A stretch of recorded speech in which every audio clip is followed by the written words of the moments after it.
no versículo 13 em diante. E eis que no mesmo dia iam dois deles para uma aldeia que distava de Jerusalém 60 estádios, cujo nome era Emaús. Iam falando entre si de tudo aquilo que havia sucedido. E aconteceu que, indo eles falando entre si e fazendo perguntas um ao outro, o mesmo Jesus se aproximou e ia com eles.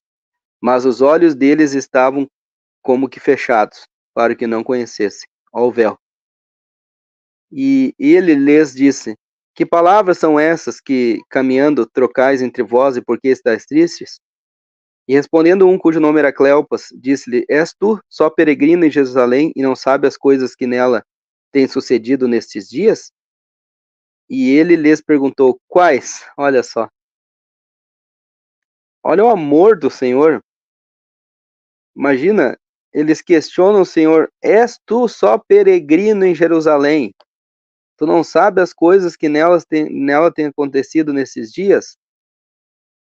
As coisas que ele estava se referindo, que tinham acontecido em Jerusalém naqueles dias, eram a morte deste que estava falando com eles ali. E o Senhor não fala para eles: vocês não estão vendo que sou eu aqui? Eu fui aquele que foi morto. Eu sou objeto dessas coisas que aconteceram nesses dias. Não. O Senhor, em uma humildade, um amor imenso, ele pergunta a eles: quais? Me conta. E eles lhes disseram: as que dizem respeito a Jesus Nazareno, que foi homem profeta, poderoso em obras, diante de Deus e de todo o povo. Eu acho que esse termo que eles usam aqui, Jesus Nazareno, eles estão meio que nem Natanael lá. Pode vir alguma coisa boa de Nazaré? Porque eles estão já meio que descrentes se realmente era o Messias. E como os principais sacerdotes, os nossos príncipes o entregaram à condenação de morte e o crucificaram. E olha agora aqui a descrença. E nós esperávamos que fosse ele o que remisse Israel.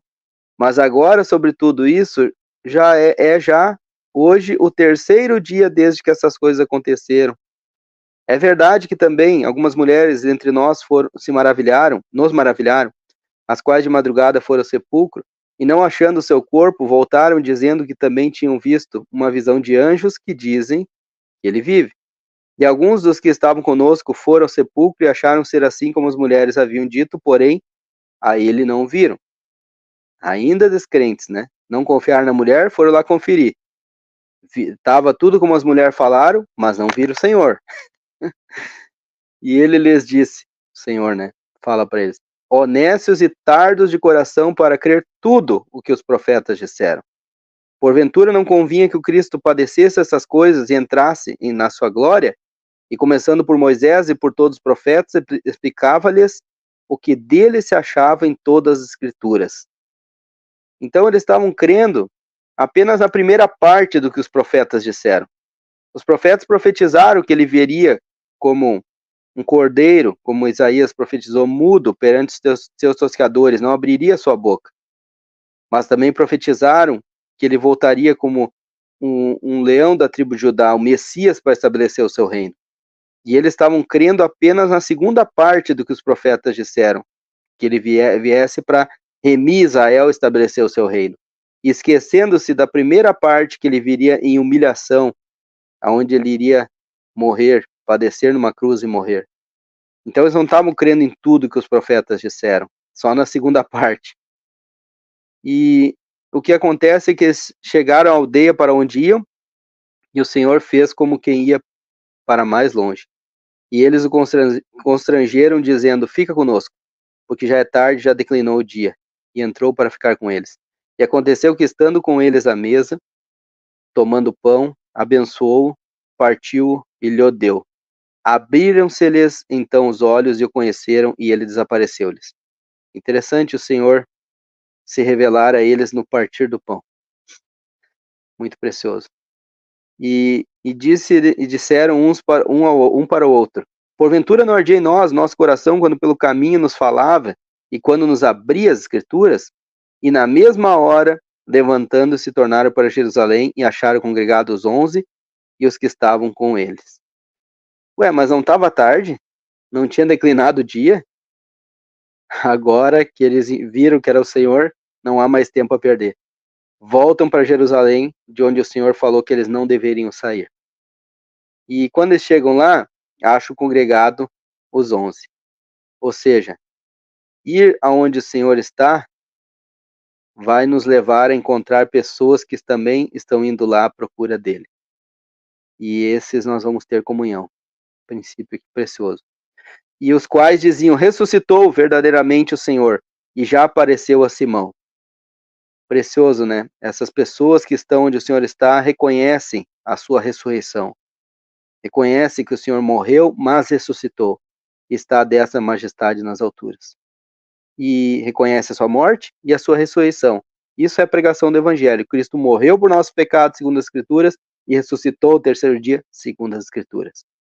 E já apareceu a Simão, ou seja, as palavras dos apóstolos, como Simão, testificam na Escritura acerca dessas coisas.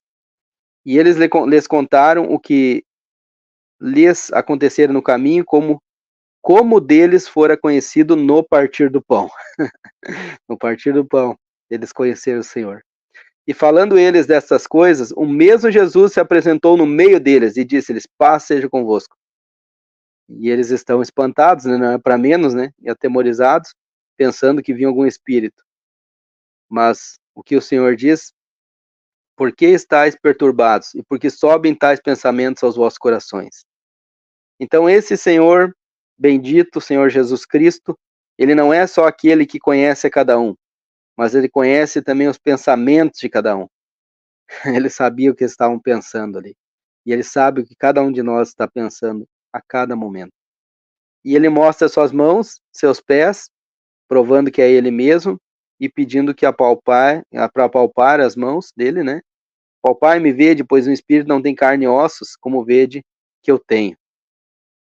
Ou seja, um corpo ressuscitado de carne e ossos, sem sangue.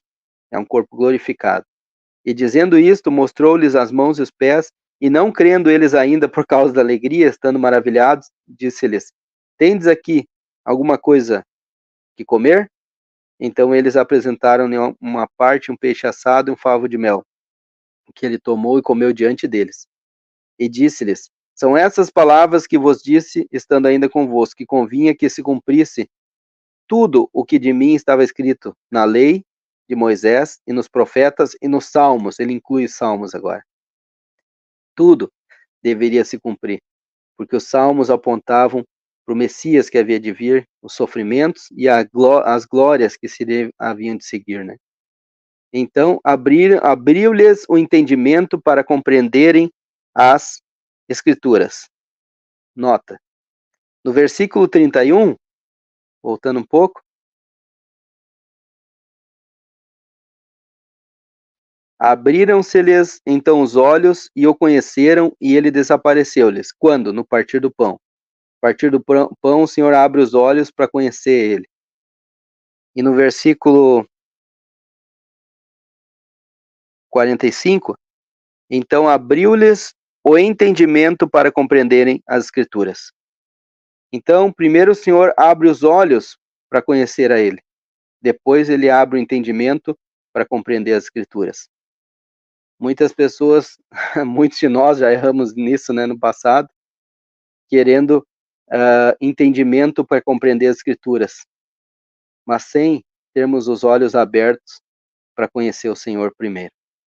Então é necessário conhecer o Senhor e, na sequência, consequentemente, ele vai abrir o nosso entendimento para poder compreender também as Escrituras.